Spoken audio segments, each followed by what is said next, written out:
What is up, everyone? Dead here, and I just finished the very much critically acclaimed Persona 5 Royal. And I definitely have some things to say about the game, some really good, and some negative things, but as always, if you enjoyed the video, please consider giving it a like, as well as considering subscribing to the channel. Now let's get into it. So let's get over a few things. Mostly the biggest question you are probably asking yourself is, why the hell am I talking about a game that came out like 3 years ago? And my response to that is, good question. Anyways, yes, I know I'm very late to the train with this game, but to my credit, I did get the game a month after it launched, but you would be surprised at how long a 100-hour game can actually take to beat. And this game on my playthrough took me 128 hours to beat. And the next thing regarding that, I obviously played other games on top of me trying to play this, and me beating vanilla Persona 5 the summer before this game released. So I was already a little bit burnt out while playing this, of course foreshadowing of what's to come, most likely. So now, with all that out of the way, let's get into the... So one thing I want to get out of the way is most definitely a question that fans of Persona 5 had, and I feel that it's something important to answer, even for the people who haven't played either game. And that question being, does Royal have enough to justify playing it and buying it over the original for the fans who haven't played either? And to be honest, I don't know. That honestly is something that depends on what you're looking for and what you're willing to sit through while going through this game, and I will go more in depth, so sit tight. I do feel as though that if you have the money to afford it, to go to Royal, not only because of the added content and quality of life things added, but just because I feel that Royal as a game is better than the vanilla experience. So what all did they add to Royal, you may be wondering, and you're in luck because I am about to tell you.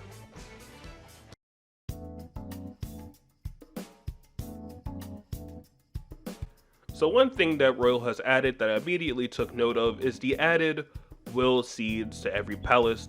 To me, it feels like an interesting reason to justify going through these palaces more thoroughly than what I would have done if they weren't in the game at all, which would have just consisted of me making a mad dash from point A to point B. So I find that the will seeds are a welcome addition to the game, and with the added will seeds comes to differing palace layouts, not so drastic to where they feel like almost an entirely different place that you're visiting, but just enough to where you don't get that feeling of deja vu going through the game. With that being said though, don't expect things like Akumura's airlock puzzle or Shido's rat maze to be out entirely. They're still in the game, albeit to a much lesser extent as the original game. Will seeds and palace changes aren't the only things added to Royal though. Now every party member can perform a special move called a Showtime attack, where one character pairs up with another to do a fully animated special attack. Now personally, while I think it's a cool addition, I find the Showtime attacks themselves to feel kinda lame, to be honest. I don't know, they just don't look very cool to me, and none of them really have any weight to them. And the only ones I really liked were surprisingly all Haru, with hers and Makoto's as well as hers and Morgana being some of the more fun ones to me. But to each their own, I must say, because I'm certain there are people that enjoy them more than I did. One last big thing they added, or should I say things, are the new characters, Kasumi Yoshizawa, Takato Maruki, and Josei. More on them later, but again, they're neat little additions added to the game to help justify the new version and why you should buy it. There are new music tracks in the game, but those don't come until the Royal-centered content towards the end, outside of the new battle theme takeover and new variations of the music that plays in Mementos. Those are all the big changes I can remember outside of smaller things like difficulty modes being added and camera changes in certain scenarios. So let's move on.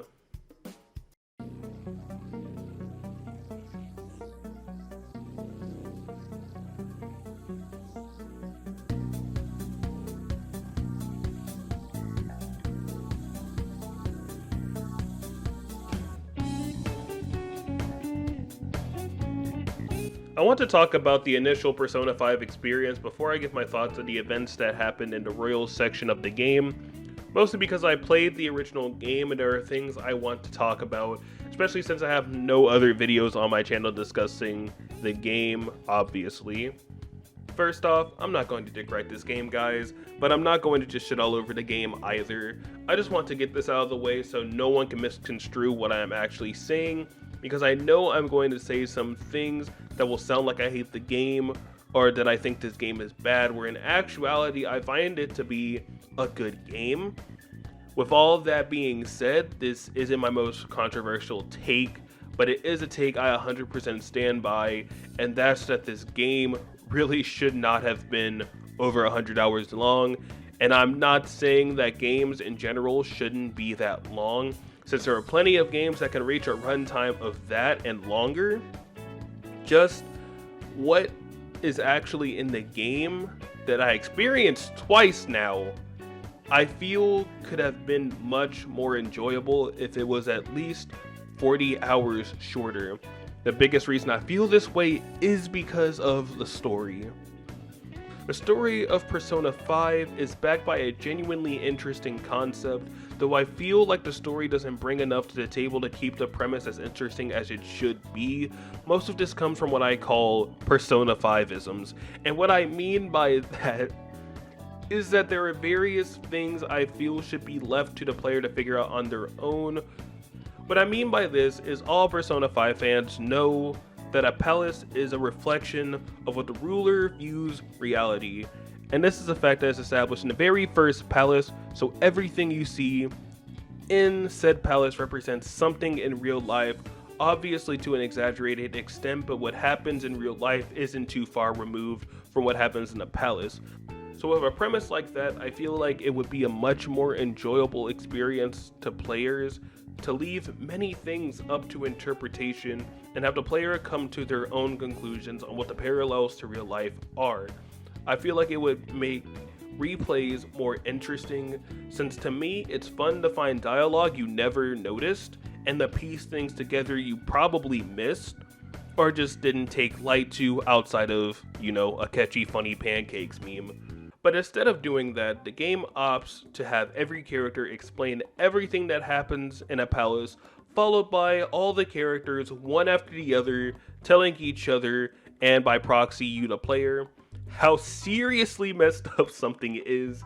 Example being that, say you run in a room where you see something obviously terrible happening, and the entire game is stopped to a halt while each character tells you what you're seeing is bad, and that the palace ruler is a bad person. Insert rotten adults line here. It just feels like the game is scared that the player will not get it if they don't explain the very obvious and honestly surface level symbolism that's in the game to you, and that you're going to be lost or not understand the game if they don't do so. Also, side note, you can bet money that during any of these scenes that Makoto or Ryuji, if not both of them, will say something along the lines of, "This is seriously messed up." But besides the writing feeling extremely hand-holdy, the villains kind of peak at Kamoshida. I know, original take, but it's true. Honestly, the biggest reason I feel this way is the fact that Kamoshida actually has fucking presence. Like, one of the favorite things about the opening of the game is the fact that once you start this palace officially, the motherfucker's constantly around you. He stands at the school gate, waiting for you, tells you to your face you can't do shit to him. It even taunts you by saying that regardless of what you do, you're fucked. Compared to Madarame, who you see like twice, Okurbura, who the cast sees like once, Kaneshiro, who you see once, Shido, who interacts with the cast at least a total of like 3 times before he's important, and Futaba, who I don't have many complaints with since she does constantly interact with the cast before you steal her heart. Just the villains of the game never feel threatening at best, or lame as hell Kaneshiro at worst. And again, side note, Kaneshiro's palace genuinely, in my opinion, had a strong start, but as soon as the palace starts, it loses its momentum. But that's enough on the villains. How about the characters? I think when we look at the characters as a whole and take in their complete context, meaning their confidant stories and everything, I think they're really, really good. For the most part, at least. There are a fair amount of characters I love, a fair bit of them and a couple of them I just straight up don't care for. Here's how I feel about them anyway. But I do wish that in the story the party members weren't as one note as they tend to be. I do want to add that Kasumi was exactly what I expected, which essentially was that I thought she would show up a few times in the story but overall be inoffensive to the plot. Until, of course, the section inside Palace where the beginning of the game takes place, where afterwards she would become more important, specifically in the royal-centered content. Again, more on that later. Outside of the story and characters, I feel the gameplay, while really good, lacks the challenge that it should have, mostly with the fact that characters in your party are too dummy strong and shit on most of the enemies in the game. The once more and baton pass systems in this game are really cool and really fun and keep the game more interesting than most other JRPGs, but I feel like the damage you can do as a result of these are fucking stupid. In most fights where you're looking for weaknesses, if you land one on every enemy, it's much more efficient to just all out attack and end the fight there, since any other route you could take from that point for like specifically damaging, not for like mass or anything, would just be wasting SP and time. And later, after a certain point, bosses and mementos, not to mention certain bosses in the palaces, eventually stop having weaknesses to exploit, even to bosses based on a persona that does have a weakness. So at that point, if you do want to baton pass, you have to hope for crits. And not to mention the various things you get from confidants that can make you more busted. And one thing I do like is that doing confidants in Persona 5 as opposed to doing social links in games like Persona 3 is the confidence in Persona 5 and Persona 5 Royal give you things that are helpful to you and your party on top of extra XP. Examples being Hifumi Togo's ability to transfer party members, Futaba, all of her abilities, characters being able to protect Joker from fatal moves, just things like that that help the game, you know, be a bit easier, especially on grinding. There are a lot of confidants that really help with grinding if you hate that. And then compare that to Persona 3 where you just get an experience boost for fusing personas. I'm not saying that the combat and gameplay in Persona 5 is bad, just that it becomes quite easy and a bit boring sometimes, and hopefully in Persona 6 it can change and scale back the damage just a bit. Now I'm finally going to talk about the added Royal content, which includes spoilers not only for the base game of Persona 5, but especially for Royal, since I will be giving my thoughts on things that happen at the end of the game. So if you want to avoid spoilers, please skip to the time that is on screen right now. 3, 2, 1, you have been warned.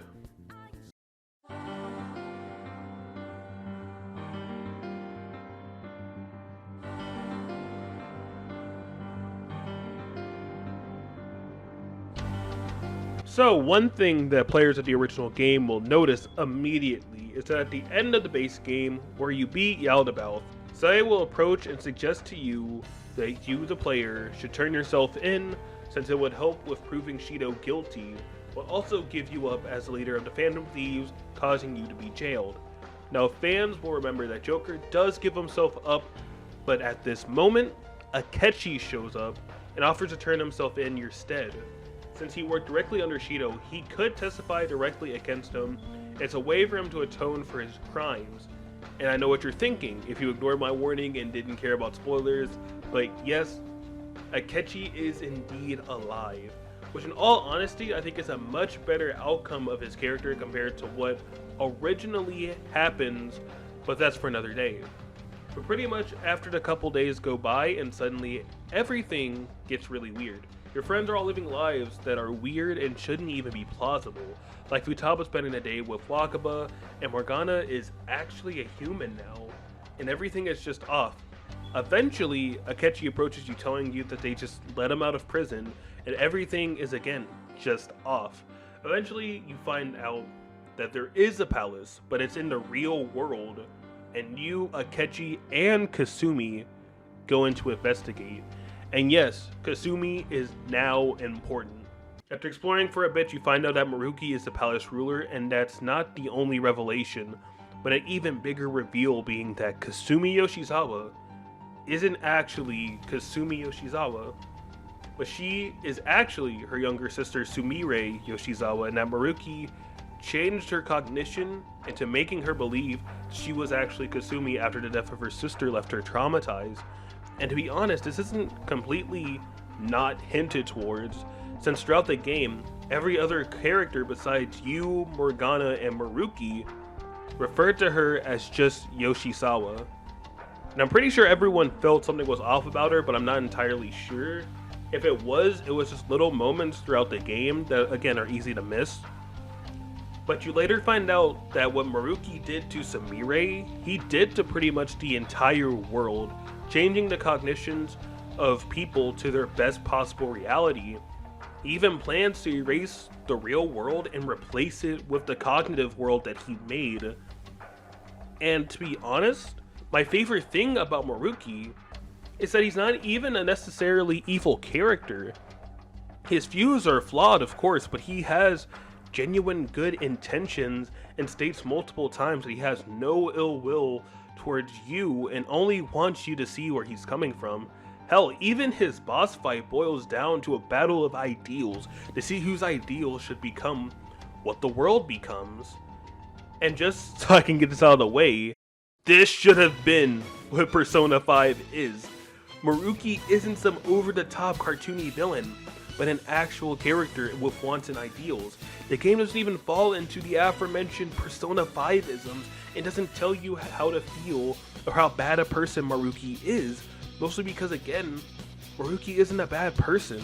The royal section of this game in general just has a greater feeling of ambition that's just harder to see in the original game, and I hope Persona 6 follows suit. They even have moments where they use gameplay to have a greater impact on the story. My favorite instance of this being where Joker and Maruki throw hands, no weapons, no personas, just bare fucking hands until Maruki gives up and realizes that he has to give up. Fight back, nigga! Fight back, nigga! Fight back! Fight back! And even after all of that, despite you ruining his plans, despite giving him every reason to hate you, Maruki in the end tells Joker, when he sees him in real life, he's going to move on and still holds no ill will towards Joker. Sumire also has some strong moments in this section, with her finally coming into terms with her identity and deciding to live her life no longer as Kasumi, which is something you see more of in her confidant, which now goes from just 5 levels to 10 levels. And not to mention that during this entire section in Royal, you're able to do the confidants of every character that you've missed, every character except Akechi, because it's revealed to you by Lavenza that once you beat Maruki and the metaverse finally goes away, that reality went to how it should have went up until that point. Which, yes, ultimately means that Akechi was dead all along and never turned himself in, and that was the start of Maruki's change of reality. I honestly don't know how I feel about this, since my biggest issue with Akechi is I feel that he shouldn't have died, and should have actually been redeemed, and could have gotten a redemption. And I hear he shows up in a secret ending if you get him to rank 10 on his confidant though, so I don't know. I only got him to about rank 7. This is as good as any time to mention the music from this section of the game, which actually is pretty good. Maruki's palace theme is just low-key vibe, with a piano part that has a heavy emphasis. It's really nice to hear. His boss theme is actually pretty good. It does the Metal Gear Rising approach to where a part of it is non-vocal and then the rest of the song is vocal, though I'm not sure if I like the non-vocal or vocal versions better of that song. Even the music that plays during the final bit of the game where you're fighting his persona was also pretty good. Just the whole ending of this royal experience was overall an improvement over the initial Persona 5 experience, I feel. I even want to add that I just wish this is what the base Persona 5 game was. Because the way people describe the original Persona 5 game to me is how I feel about Royal. If the whole game was Royal, this game would honestly speak to me way more and would be an overall more enjoyable experience for me personally, at least.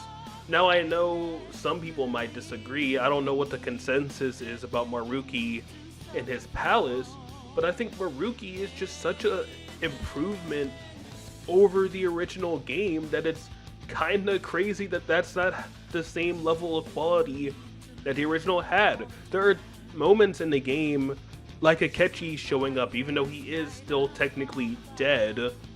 There are moments where he shows up, and like the end with Sai, that time where he shows up, I'm like, damn, if you didn't play original, you would just think this is how the original game ends, because it just makes that much sense. I just wanted to add this baller bit at the end. Royal was just honestly an enjoyable experience. I do feel like it was somewhat worth it to get to that content, even though I hate that I had to sit through all of Persona 5 before I could even reach Maruki. Also, I do want to add that I do think it's kind of weird that Maruki, you have to max out his Confon in order to have access to this extra content, because I feel like normal people aren't going to know that, and if you tell them, oh, make sure you do Maruki and max him out, they're gonna think something's up with him. I wish there was a better way to convey that Maruki is an important character you need to max out, or just have a way for you to have access to the Royal content regardless of your rank with Maruki. Because I know that everyone's going to do everybody's Confidant. I didn't even do everyone's Confidant, but that's just one other thing I wanted to add at the end of this.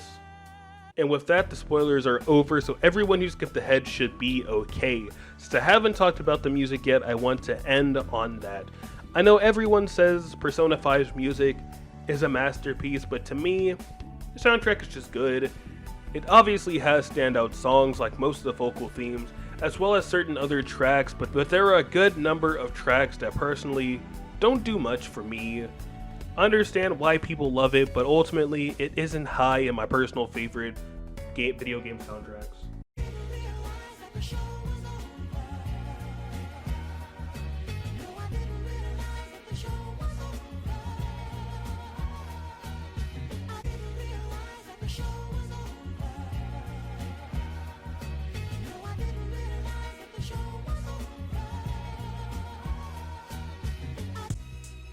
Persona 5 Royal is a game with so many good things going for it, but a lot of personal negatives that hold it back for me. And while I do feel like the content added in Royal is an overall improvement and a step in the right direction and what I would love to see from the series going forward, you still have to get through the entirety of the original Persona 5 game that most of my issues stem from.